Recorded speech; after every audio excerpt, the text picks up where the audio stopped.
Shia Islam. Shias parade through the streets, beating their chests and chanting poetry. The pious work themselves into a fervor, crying and sometimes whipping themselves to show their grief. This is the celebration called Ashura, on the 10th of Muharram on the Muslim calendar. This is a day of grief and mourning and penitence year after year for Shia Muslims. They are mourning the loss of Husayn, the third Imam of the Shia faith.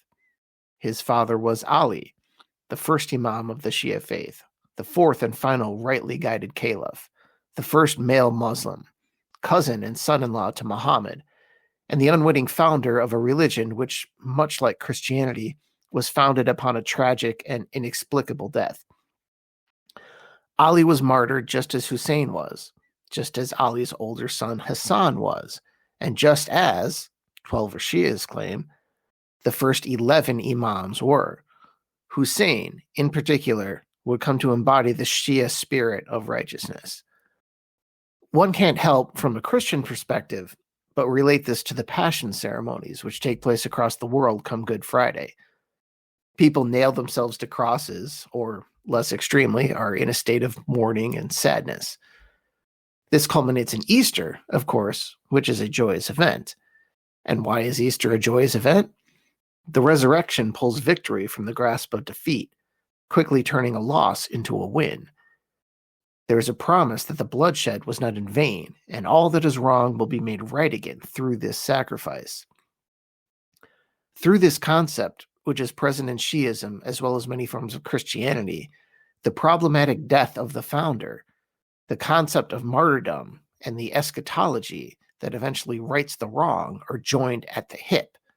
For those of you who don't know eschatology, as it basically means what comes after, heaven or hell, apocalypse, etc. In both Christianity and Shia Islam, the founder, Jesus, Ali, in the more dramatic case of Husayn, is killed unjustly, as are the crucial people succeeding him, like the 12 apostles, 11 of the 12 Imams. We'll get into that later. This holds up martyrdom as an ideal for later generations, and the underpinning eschatology rewards the martyr's behavior, i.e., heaven. Obviously, there are huge differences here. Husayn died in battle, not passively accepting death in the Christian style. But the similarities between Christianity and Shia Islam are many. Born in blood, raised in persecution, and sustained by passion.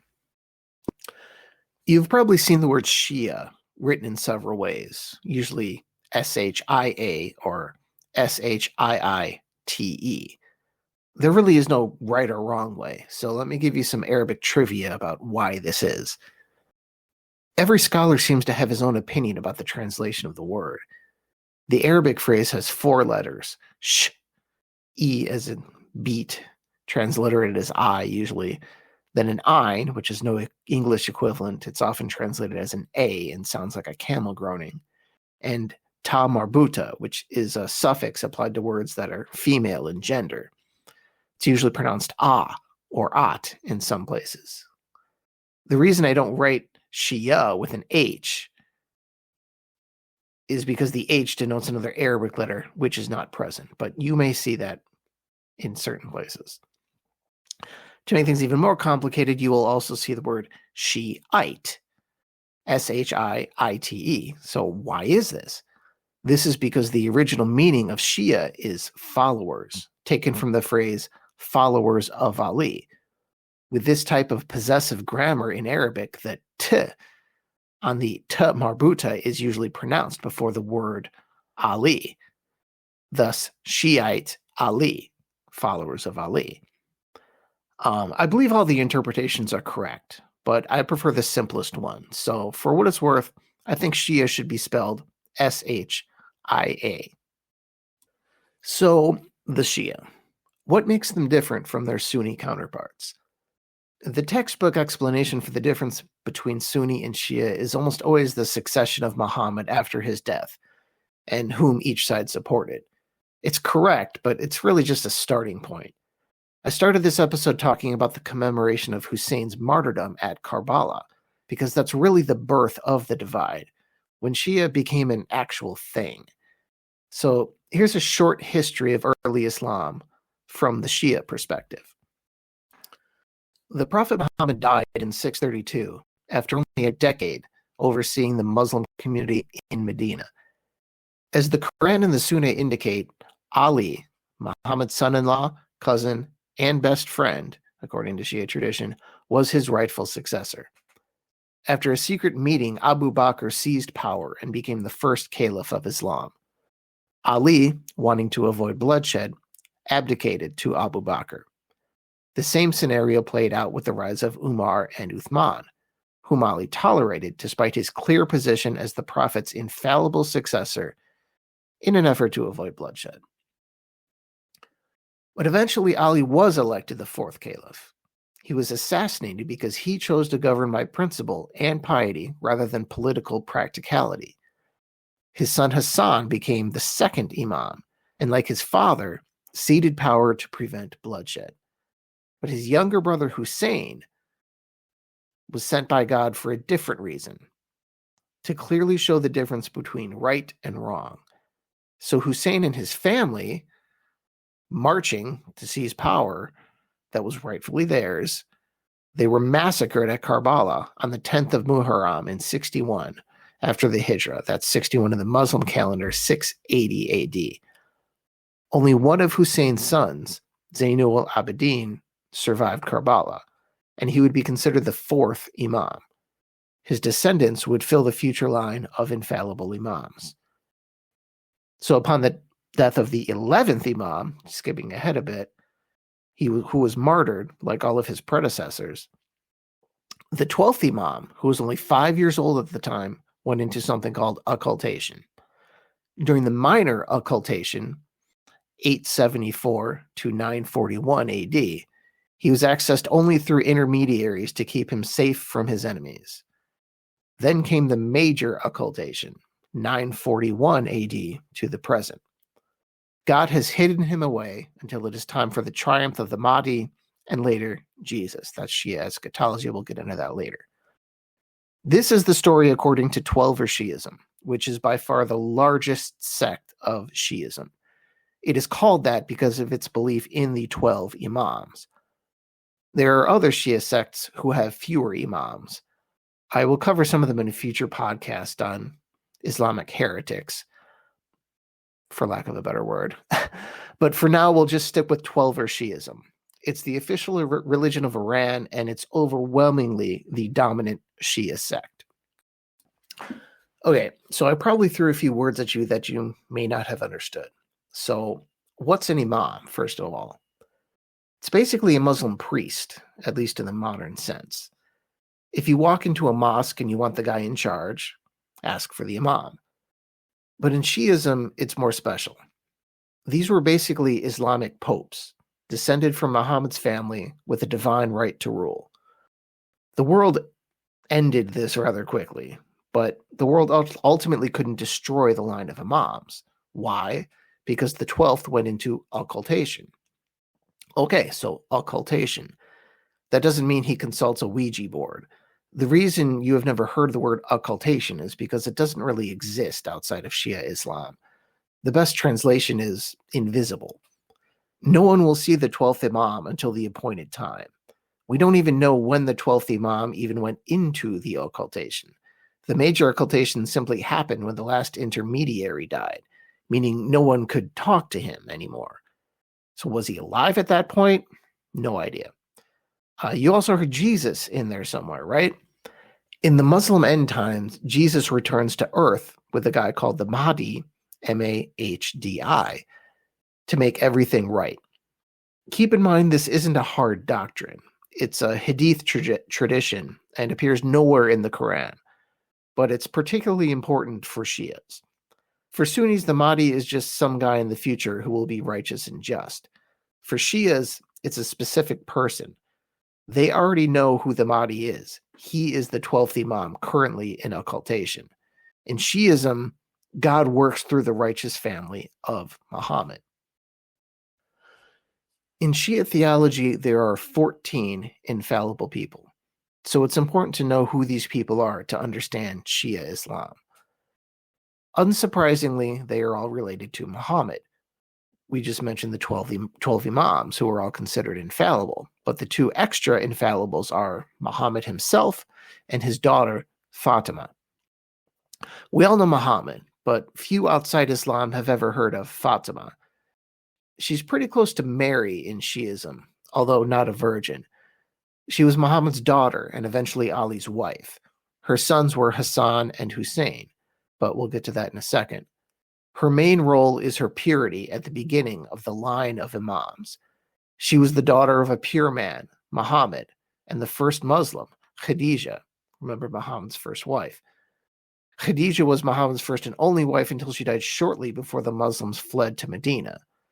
From that pure beginning, she married Ali, the first Imam, and gave birth to two more Imams.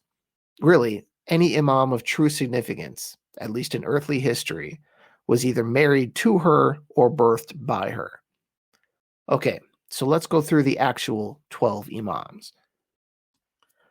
First, we have Ali. Ali is Ali. He's such a giant and so well known. I'm not going to go into great detail here. This is about Shiism rather than general Islamic history. Just remember he was Muhammad's cousin and son-in-law, a pious man and a fierce warrior. He was the fourth and last of the rightly guided caliphs after Muhammad's death. He was killed as he prayed by an extremist whack job. And that's important. Every Imam, save the 12th, was martyred according to Shia tradition, even those who appeared to die of natural causes. Speaking of that, the second Imam, Hassan. Hassan is considered holy in the second Imam and all that, but his actions don't really fit the passion of what would later be called Shiism. After Ali's death and probably facing a military rout from Muawiyah, Hassan abdicated his claim to the caliphate, reaching a negotiated settlement. He lived a pretty great life in Medina, eventually dying a rich man. And it was a rather anonymous life, too. Historians still don't know precisely when he died, but how he died is important. According to Shia lore, he was poisoned by one of his wives. And now the third Imam, Husayn, the giant who refused to make the compromises of his older brother, the hero/tragic figure of the Battle of Karbala. More on the significance of Karbala later, which would become a microcosm of good and evil for all ensuing Shia Muslims. So let's start in the year 680. The Caliph Muawiyah died. You may remember that Muawiyah was the first political caliph of the Muslim Empire, the fifth caliph who followed the four rightly guided caliphs. You could call him the inaugural wrongly guided caliph. He was also the son of one of the chief early persecutors of the Muslims, Abu Sufyan. You see the cosmic setup here. I totally understand why Shias found his presence on the throne intolerable. Anyway, it's 680 and he dies. He appoints his son Yazid as his successor, beginning his own hereditary dynasty. Husayn becomes convinced that he has a chance to seize power, so he gathers a small army and marches north to Kufa, modern-day Iraq, and, at the time, the empire's capital. He was hoping to inspire an uprising once he got to Kufa, but he never made it there. Yazid's troops eventually cut off Husayn's party, and what ensued was the birth of Shia Islam. The 10th day of the Islamic month of Muharram, Husayn and much of his family were slaughtered. Karbala is the most important Shia shrine in the world, something which made the news during the U.S. invasion of Iraq. While not all Iraqis were thrilled at the U.S. presence in Iraq, I'm sure the Shias were thrilled Karbala would once again be under Shia control. So almost all of the martyrs from that day in Karbala were buried on site, with one exception. Husayn's head was brought to Kufa and eventually made its way to Damascus, where it was buried. Or maybe it made its way to Cairo. Apparently there are shrines marking its burial in both places. One of the survivors of Karbala was the fourth Imam, Ali. Yes, Ali, named after his grandfather. Full name Ali ibn Husayn Zayn al-Abidin. Imam number 4 was the only son of Husayn to survive Karbala, because he was so ill that he was bedridden during the battle and he never fought. Yazid allowed him to leave and eventually go to Medina, where he stayed out of politics and became a respected non-political religious figure. Shia tradition holds that he was eventually poisoned by a later Umayyad caliph. The fifth Imam, Muhammad al-Baqir, lived a similar life. He also died by poisoning, according to Shia tradition. This is a theme you will see frequently among the 12 Imams. A cynic would say this is a convenient way to disguise a natural death and turn it into a martyrdom. And anyway, things get a bit more interesting after this guy. Ja'far as-Sadiq, the sixth Imam. Ja'far led a similar life to Imams 3 and 4 and was a wealthy landowner in Medina. He did not get involved in politics, so why is he more interesting than his predecessors? He could have been involved in politics, very much so. Around 750, the Abbasids came to power, called the Abbasids because they were descendants of Al-Abbas, Muhammad's uncle. They were Banu Hashim, Muhammad's clan, and this gave extra weight to Shiite claims regarding the importance of Muhammad's family. At the height of the revolution, partisans openly offered the caliphate to Ja'far. He declined. Why? We don't really know. He was certainly busy. Ja'far was the founder of what came to be known as Shia law. Perhaps he was simply happier as a scholar and a holy man. It's not a bad life. Perhaps he was scared. But it's all conjecture. He was supposedly poisoned as well. So Ja'far was followed by his son, Musa al-Kazim. This is the point of the first Shia split, with some Shias following the line of Ja'far's other son, Ishmael. They would be called Ismailis, and I may get into that in a future podcast. They survive to this day, but their numbers are a very small fraction of the total of Shia Muslims. Ismailis are also called Seveners, like 12er Shiism, just with fewer Imams. Back to Musa al-Kazim. By the time Ja'far died, Ishmael was already dead, so he couldn't be the next Imam, thus the ascension of Musa. So for almost all Shias, he is the seventh Imam. You may have heard the saying, turn on to politics, or else politics will turn on you. And that's exactly what happened to the Imams, starting with Musa, who tried to stay above the fray like his father, but was eventually considered a threat. The current caliph took him from Medina and brought him back up to Iraq, where he was placed under house arrest in Basra, and then in the new capital of Baghdad. Shias believe he was eventually poisoned by the caliph. Imam number 8 is Ali ar-Rida, who was actually the heir to the caliphate when he died. The caliph made him a son-in-law through his daughter, thus the crown prince, in a political move to quell Shia rebellions. But the caliph eventually saw this as a mistake, mainly because his crown prince may have been more popular than he was. Getting ahead of events, the caliph poisoned this Imam. So the ninth Imam, Muhammad al-Jawad, only made it to 25 years old before he was poisoned by a caliph. After this, it was becoming obvious how fearful the empire's rulers were of the Imams. In 850, the caliph actually ordered the destruction of Husayn's shrine at Karbala. The 10th Imam, Ali al-Hadi, made it to 40 years old before he was poisoned. The 11th Imam, Hassan al-Askari, spent all of his 28 years in prison or under house arrest before he was poisoned. So then we get to the 12th and final Imam, Muhammad al-Mahdi, Mahdi. It's kind of very hard to pronounce. Mahdi with the H. So Sunnis say the 11th Imam died without an heir, but the Shias say he did have an heir, but he was kept secret for his own protection. But this is the Shia episode, so we'll go with the Shia story. This hidden Imam, Shias believed, communicated through intermediaries for a few generations. This is known as the minor occultation. And after that, he just plain disappeared. This is the major occultation, which is still the current state of Imam al-Mahdi. So that's the story of the 12 Imams. In some way, it's not too different from the 12 apostles and Jesus. They were righteous men killed by their spiritual inferiors. But a key difference is there was never a resurrection of anyone in Shiism. In Christianity, Jesus rose 3 days later, but the Shias are still waiting for the hidden Imam to show up. It's very important to remember that Shiism was born in suffering and victimhood and powerlessness. Thus, it is fitting that the faith was born at Karbala, because it was a microcosm of the Shia experience to come.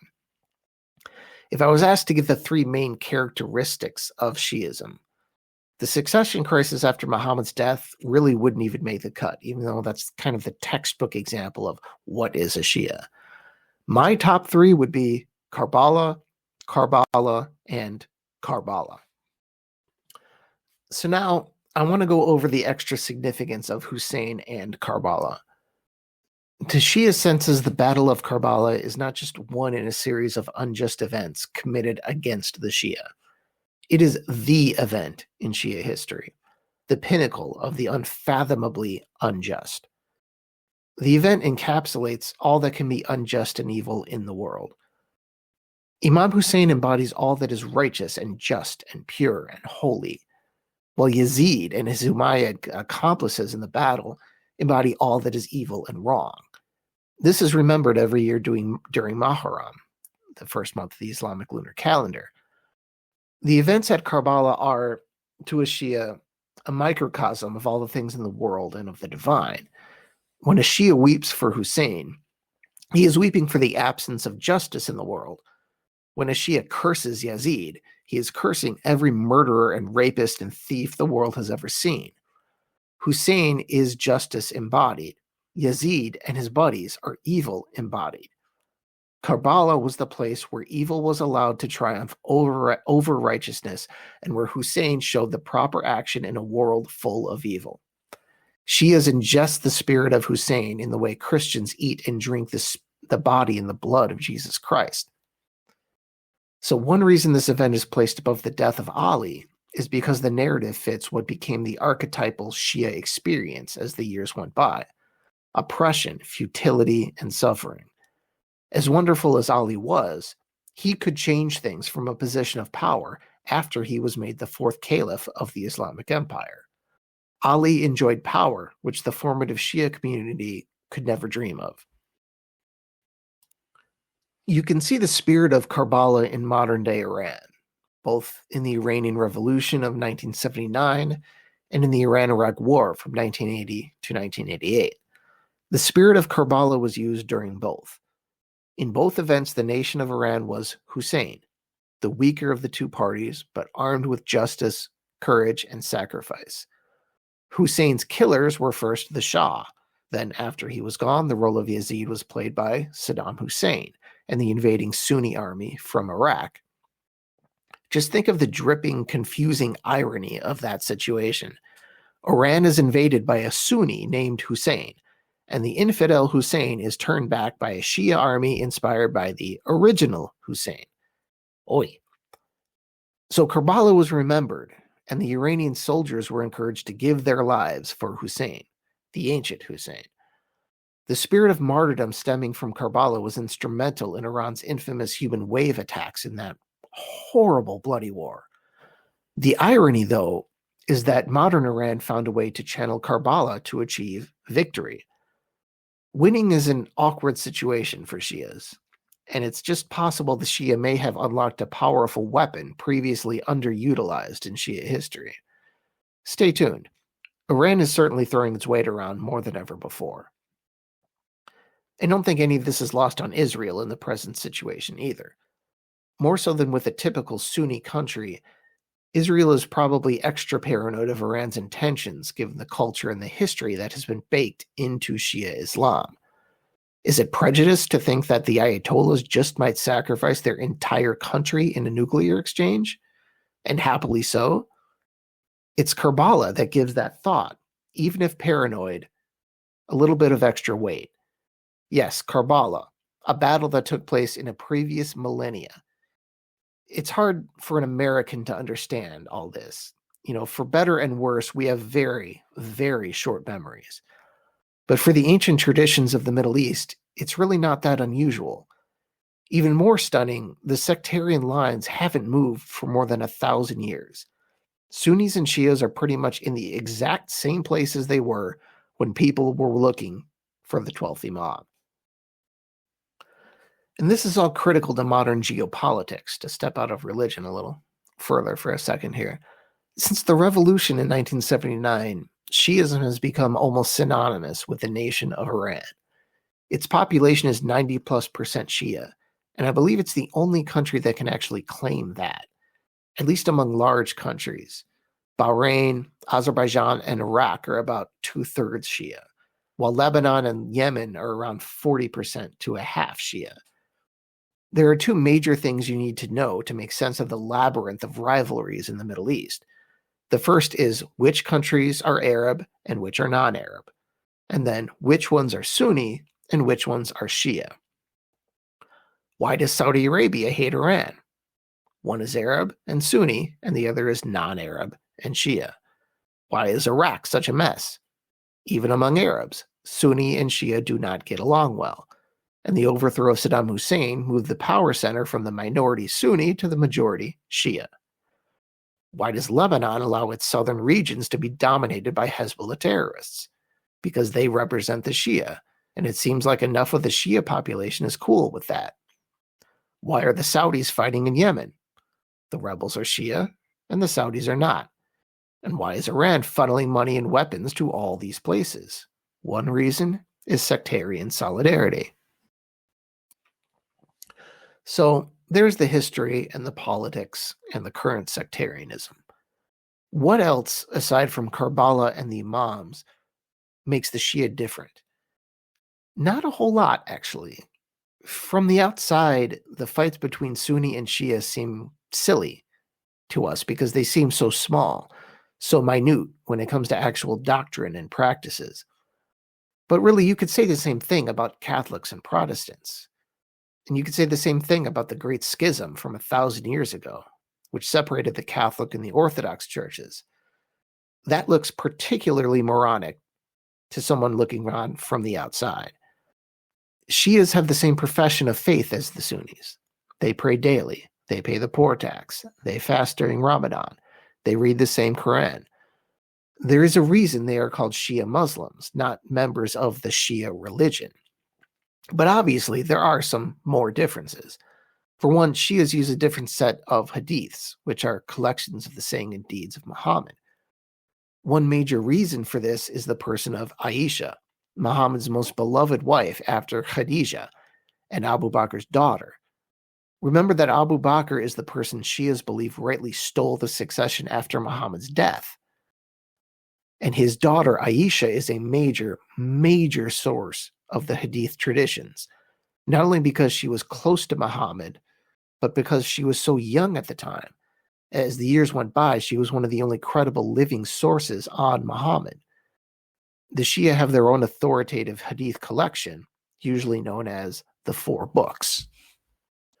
And those 4 books are, number 1, Al-Kafi, which means the sufficient.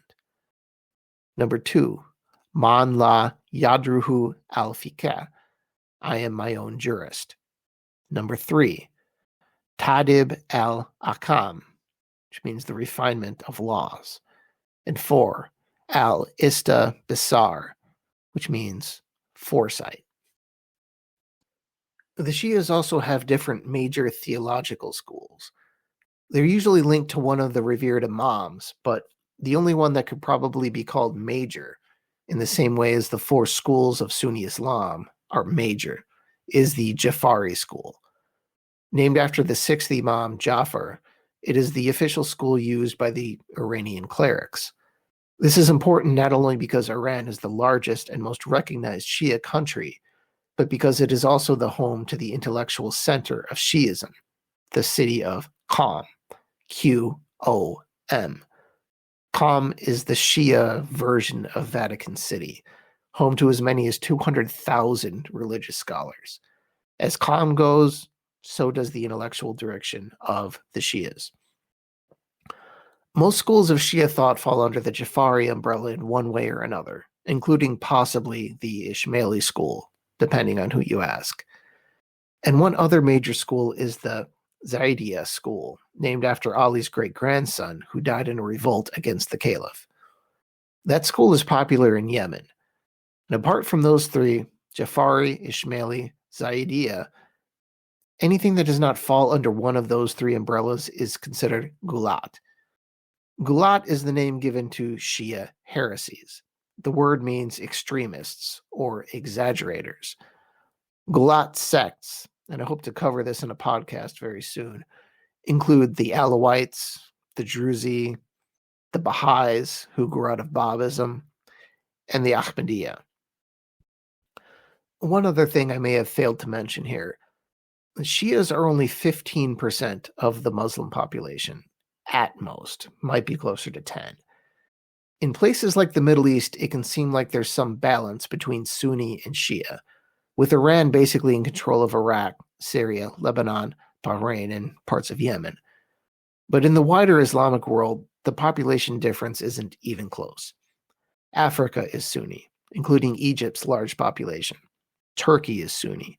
Balkan Muslims are Sunni. Pakistan and most of the former Soviet Muslim republics in Central Asia are Sunni. Indian Muslims are Sunni. Islam's largest country, Indonesia, is Sunni. So the Shia are a significant minority, which is appropriate when you think about it. After all, what is Shiism without oppression? Without the enduring legacy of Karbala? It would be like Christianity without the cross. In other words, nothing. Thank you, and I'll talk to you next time. Inshallah.